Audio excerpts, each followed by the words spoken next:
Welcome back everyone, it's Aric from Rare Candy, and here today we are back checking out another Fusion Strike deck profile, this time showing off the brand new Gengar VMAX, which is finally coming out after many months of this card previously being released in Japan.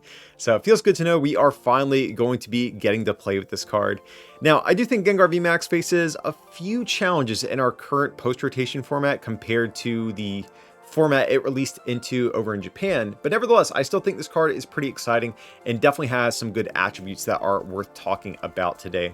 And before we get any deeper in this video, just a quick heads up, our patrons actually had early access to this deck list like, I think it was a week and a half in advance. So if you guys want to get some early access content and help support this channel in the process, I'll have a link down below in the description to Patreon if you want to learn more about that. And if you guys want an easier way at showing your support, you can always just like and subscribe. It genuinely does help get this video seen by more people and helps me beat my unfortunate arch nemesis, the dreaded YouTube algorithm. But with all out the way, let's head into this deck and see how this thing is going to look. So by and large, this is going to be, pretty familiar if you are familiar with some of the other single strike archetypes that have been seen play lately. We are of course playing a 4/4 Houndoom line in this deck for the single strike roar ability. Of course, Houndoom has this ability that allows us to search our deck for a single strike energy and attach it to one of our single strike Pokemon, and they take 2 damage counters whenever we do this. So this is going to, of course, be our energy accelerator. And another familiar face is going to be 3 copies of Umbreon V and 2 copies of Umbreon VMAX as well. This is a card that has definitely proven its worth in the Evolving Skies format. But both these cards actually kind of solid in their own right. Umbreon VMAX is definitely a little bit more exciting. It has the great Dark Signal ability. Whenever we evolve into the sky from hand, we get to bring up one of our opponent's bench Pokemon into the active. So definitely gives us some nice aggressive gusting effects here. And both the VMAX and the base form V can hit for 160, excluding any damage modifiers from single strike energy, which means that both these guys can actually be decent 2-shot machines if we are forced into like a 2-hit KO oriented strategy at any point during the game. Especially with Umbreon V, it can be nice to attack with a 2-prizer compared to a 3-prizer sometimes. But for our other Pokemon VMAX, of course, is going to be the Gengar V and VMAX line. But up first, we do have Gengar V, which is a card that I think is pretty good in its own right as well. Kind of similar to the same reasons that Single Strike Urshifu V has been seeing play in some heavier counts in Single Strike decks recently. But Gengar V, it's a new dark Pokemon here with 2 different attacks. The first attack for 2 dark energy does 40, puts our opponent to sleep. Not the greatest attack in the world, but it's better than nothing. But the second attack is really where the card becomes a little bit better. For 3 dark energy, does 190, and then this card takes 30 damage. So 190, that's a fine 2-shotting number that we can use to play the 2-shot game against Pokemon VMAX, while only giving up 2 prizes in the process. But also doing 190 is a pretty good number in its own right, because with a couple of single strike energies, we can creep up this damage number high enough to actually knock out 2 prize Pokemon like Zacian V, Suicune V, etc, etc. So a lot of times this guy is a pretty decent attacker even without evolving, which is something I do like, especially if we are considering cutting Single Strike Urshifu for a different VMAX in Single Strike decks. But of course, the big guy himself is going to be Gengar VMAX, playing 2 copies of this.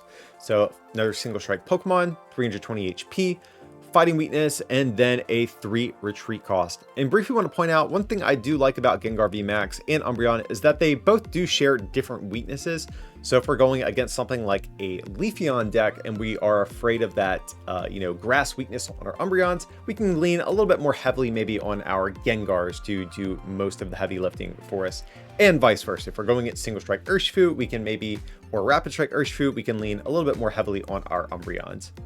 But Gengar VMAX, same attack cost as its pre-evolution first attack for 2 dark energy to 60 times the amount of Pokemon V and GX your opponent has in play. And now, unfortunately, this is one of the things I was kind of mentioning earlier, where this attack is a little bit worse now compared to when this was originally printed. And the reason for that is, of course, now Pokemon GX have rotated, which means there's just naturally less of those Pokemon in the game. But also, too, we've seen engines for decks change a little bit since that time as well. So think back to a deck like ADP, which frequently had an entire field full of multi-prize Pokemon which could easily fuel this attack to do tons and tons of damage. You know, right now, a lot of decks running around are playing things like the Inteleon engine. So even if you're going against a Pokemon V and VMAX deck, they might only have like 2, maybe 3 multi-prizers in play at a time. So again, this attack is a little bit worse compared to what it may have been like 4 or 5 months ago, but still maybe a solid attack here. 2 energy cost is also nice as well, because, you know, let's say first turn we attach to Gengar and we can't find our Houndooms. Well, that's not a big deal. We can still attach another energy manually and still be able to get in some chip damage, which is something I do like compared to Single Strike Urshifu, which is a little bit more reliant on those Houndooms to get up and running. And same thing for its second attack here for 3 Dark Energy. This does 250, and this Pokemon can't attack on your next turn. So again, kind of the same issue as I alluded to with the first attack. Not having Pokemon GX and specifically tag teams in the post-rotation format does make this attack a little bit weaker than it may have once been, just because 250 is really close to that 270, 280 number that a lot of the tag teams had. So we're not going to be, or I shouldn't say we're not going to be one-shotting things. It's going to be slightly more difficult to take one-shots without tag teams in the format. But if we just run through the math, 250 base damage plus 2 Single Strike Energies is going to be 290. If we can get another one, that's 310, which actually does start to one-shot some of the Pokemon VMAX out there. So we'll throw that out there at the least. It is possible still to take one-shots, but it's just going to be a little bit trickier. But yeah, 250 is still a good number. Comfortably one-shots 2 prize Pokemon as well. So Gengar is still, I think, a pretty solid attacker. And compared to, again, something like Single Strike Urshifu that needs a 4 attack cost and discards its energy, we're not quite as reliant on our Houndooms in this deck compared to some of the other Single Strike archetypes that have been seeing play up until now. And then to round out our Pokemon line, we have 2 copies of Crobat V, of course, for the Dark Acid ability. Draw until we have 6 whenever we bench it from hand. But getting into our trainer cards, we have 4 copies of Professor's Research up first, just to discard our hand and draw 7. We have 4 copies of Marnie for a little bit of hand disruption. And we have 2 copies of Boss's Orders to choose what we want to take knockouts on. And even though we're playing kind of a slimmer Boss's Orders count compared to what a lot of decks play, you guys do have to remember we have the Umbreon VMAX as well to kind of supplement those additional gusting effects that we might have. But the one interesting supporter I've added into the mix is going to be 1 copy of Karen's Conviction. So this is a supporter that says during our turn, our Single Strike Pokemon do 20 more damage for each prize card your opponent has already taken. I still wanted a way for us to maybe be able to creep our damage up high enough to take a big one-shot on a VMAX at some point in the game. And Karen's Conviction does a pretty good job of that regardless at what state of the game we're playing this in. If our opponent's just knocked out 1 VMAX so far in the game, guess what? That's still an extra 60 damage we can do with Karen, and that's enough to actually change the math on Gengar's second attack to take a one-shot on VMAXs. So on average, if we have 2 Single Strike Energies attached to our Gengar and we're hitting for 290, well, even at that point, if our opponent's only taken 2 prizes, an extra 40 is still enough to creep that damage above 300 to knock out basically any Pokemon VMAX we might run into. So I know Karen's Conviction is just a one of and makes it a little bit harder to find when we need it, and also it doesn't draw you cards whenever you play it compared to other supporters. But I don't mind this too much because we have, of course, Crobat V to supplement our draw power or maybe dig for it on the turn that we need it. But we also have 4 copies of Tower of Darkness as our stadium for kind of the same reason. So Tower of Darkness, of course, allows us to discard a Single Strike card from hand and draw 2 cards. So not only can this help us just get set up or just help dig for whatever we might be looking for in a given turn, but coming back to Karen's Conviction for a moment, again, this is another way that we can help find Karen on the turn that we might want it, and also supplement the lack of draw power from that supporter. But in terms of Tower of Darkness, as you can see, we are going with the max 4 count here. You know, if we do run into decks that are playing Path to the Peak, that is going to be a bit of an issue for us since we really want to make sure that Umbreon VMAX's ability goes unchecked. And if we do happen to draw into excess copies of Tower of Darkness, not a big deal. We can just tower them away to keep drawing cards. Checking out our item cards, we of course have 4 copies of Urn of Vitality, a staple for Single Strike decks. Allows us to get 2 Single Strike Energies from discard back into our deck. We also have 4 copies of Quick Ball to find our basic Pokemon, and likewise 4 copies of Evolution Incense to search out our evolutions. From there, we're also playing 2 copies of Level Ball though, which might look like a weird inclusion for a Single Strike deck, but one of the downsides, unfortunately, to Gengar is that all of its attacks cost just Dark Energy, which means we can't as easily play something like Capture Energy in the deck, which other Single Strike variants have been doing up until this point.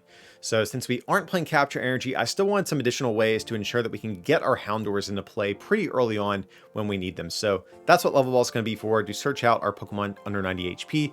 And our last trainer card is going to be 2 copies of Air Balloon in the deck as well, just to reduce our retreat cost for our Pokemon it's attached to by 2. So yeah, everything in this deck is pretty beefy when it comes to its retreat cost other than Crobat. So it's just going to make our board a little bit more nimble. But looking at our energy cards, of course, we have 4 copies of Single Strike Energy. We need these to be able to accelerate with Houndoom. And also, of course, they give us that great 20 extra damage whenever it's attached to a Single Strike Pokemon. So that's probably expected, but a little bit more interestingly, we have 4 copies of Hiding Dark Energy in the deck as well. So one of the things I do like about this Single Strike variant is that basically the entire deck is just Dark Pokemon, which means we can play this card to give our Dark Pokemon free retreat when it's attached to them. Now, I will say this though, because we are playing Hiding Dark Energy, there might be a case you can make to maybe change Air Balloon to Switch. Just because Gengar VMAX, if you do use its second attack, it can't attack at all in the next turn. So something like Switch might help you get around that a little bit easier. So will you be able to find Switch on those turns? It's kind of up for debate. That's why I still settled on the Air Balloon.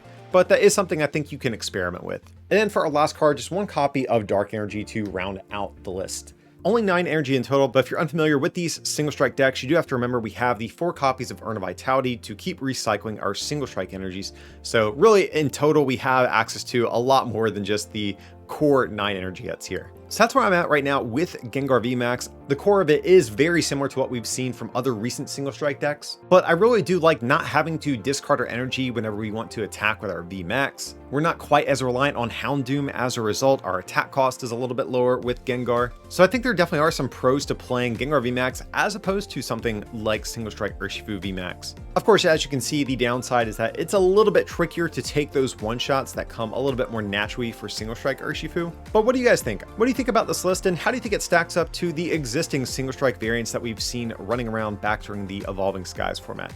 And with that, we're going to wrap things up, but just want to give one more quick plug before we close out this video. Our friends over at tcgplayer.com actually recently started putting up pre-orders for certain Fusion Strike products. So if you're thinking about picking up some cards from this set, maybe even for this deck, I'll have a link down below in the description to Rare Candy's affiliate link you can use over there. But looking ahead, I have plenty more Fusion Strike content on the horizon, so make sure you like this video and subscribe to stay up to date with those videos as they start to drip out. Or if you guys want to take your support to the next level, you can also become a patron, or you can pick up some merch over at rarecandytcg.com. Links to all this stuff will be down below in the description. But as always, thanks so much for watching, and I'll see you next time.